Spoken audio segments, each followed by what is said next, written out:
Voldemort est de retour. Il faut retrouver les Horcruxes.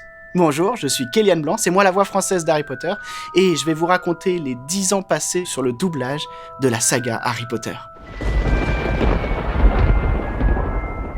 Alors il faut savoir que j'étais déjà dans le milieu du doublage depuis que j'ai 10 ans, et donc mon nom circulait dans le milieu, et c'est pour ça que j'ai été appelé pour passer le casting sans que je sache quoi que ce soit du projet. Et il se trouve que j'ai passé les essais pour Harry et aussi pour Ron. Donc j'ai un peu essayé les deux, et quand j'apprends qu'on m'appelle et qu'on me dit c'est toi qui feras Harry, mais c'est le bonheur complet, surtout que je suis jeune, j'ai 12 ans, donc j'étais pressé de commencer. À la base, on nous avait dit qu'il y aurait 3 films. On se doutait que ça allait continuer derrière. Mais on partait sur 3 films. Ce qui se passe dans le doublage, c'est qu'il y a une directrice artistique qui, elle, a une vue d'ensemble sur le film et qui peut nous conseiller sur la manière de jouer la comédie ou même de poser sa voix. Moi, on m'avait interdit d'être familier. Harry Potter devait être ultra clean. Donc, aucune élision. Chaque mot était important. Donc ça, c'était un travail très compliqué, surtout quand on a 12 ans. Je suis désolée. Il ne sait pas ce que c'est que d'être là, dans cette cage, jour après jour.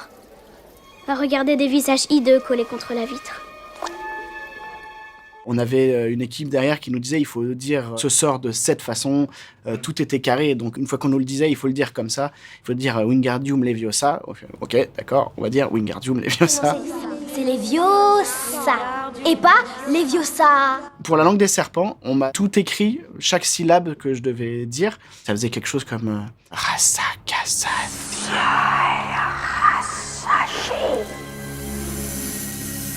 Et après, ils mettent de l'écho, des effets, des choses dessus qui font que ça prend toute cette ampleur. Sur les premiers, j'ai tout le temps fait les films avec Olivier et Manon, avec les 2 protagonistes. Pour ceux d'après, c'était un peu moins le cas. Alors, il y a 2 raisons à ça. Il y a les disponibilités de chacun, et il y a aussi le fait qu'avec Olivier, on s'amusait vraiment beaucoup à faire rater Manon. Donc parfois, on nous a séparés exprès pour pouvoir avancer, parce que sinon, c'était une famille, on était vraiment une famille, on s'amusait beaucoup, peut-être un peu trop.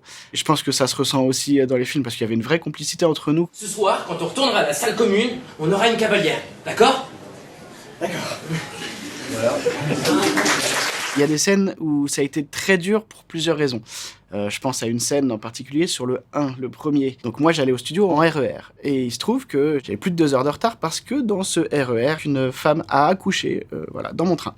Et donc j'arrive dans le studio, je suis vraiment désolé, c'est pas de ma faute, mais voilà, le train est arrêté, j'ai pas pu avancer. Et il se trouve que la première scène que je dois doubler ce jour-là, c'est une scène où il y a le chien à 3 têtes qui garde la porte, les 3 enfants s'enfuient, essaye de fermer la porte et le chien pousse la porte. Et donc, la phrase que je devais dire, c'était « Mais poussez !» Donc, je suis parti en fou rire et on a mis 2 heures de plus à faire une scène de 30 secondes, malheureusement. Le plus dur, c'est quand il y a énormément d'émotions à faire passer. Heureusement qu'il y a du théâtre derrière pour pouvoir assumer des scènes comme ça. Je pouvais pas le laisser, pas là-bas. C'est fini, Harry. C'est fini. Plus les films avançaient et plus on sentait l'ambiance noire, sombre. Et on se le disait entre nous, on se disait mais en fait c'est plus du tout pour les enfants. Le fait de retrouver toujours le même personnage, on le comprend de mieux en mieux et on sait même, rien qu'à son œil, on sait ce qu'il veut dire, ce qu'il pense et l'émotion dans laquelle il est à ce moment-là. Je pense que l'impact, je l'ai ressenti à partir du moment où il y a eu des regroupements de fans de Harry Potter et qu'on m'invitait pour ça, pour aller à leur rencontre. Je savais que c'était un film très connu, mais voilà, la résonance du film, je l'ai ressenti à ce moment-là. On est un peu fiers quand même de participer à un projet comme ça, mais on se juge tellement dans ce milieu. Quand je me vois, je me juge et je me dis tiens, j'aurais peut-être pu la faire différemment. C'est pour ça que je regarde pas trop les films que je double.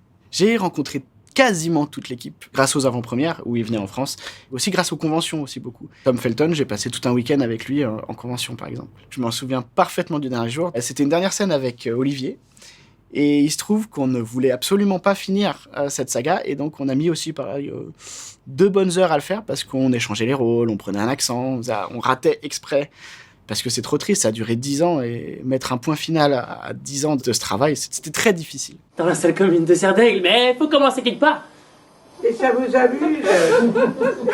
Et quand je vois maintenant, on peut comparer les Harry Potter aux Star Wars ou à des sagas comme ça qui vont durer dans le temps. Ouais, je pense que ça va tenir toute ma vie. Au final, je vais avoir cette image de la voix française d'Harry Potter. Parfois, ça m'a joué des tours sur certains rôles que j'ai pas eu parce que ils voulaient pas forcément que ce soit la voix d'Harry Potter qui fasse ce rôle. Mais c'est le jeu, et si on me demandait de choisir entre avoir tous les autres rôles que j'ai pas eu parce que j'ai fait la voix d'Harry Potter ou faire Harry Potter, mais je refais Harry Potter 1000 fois.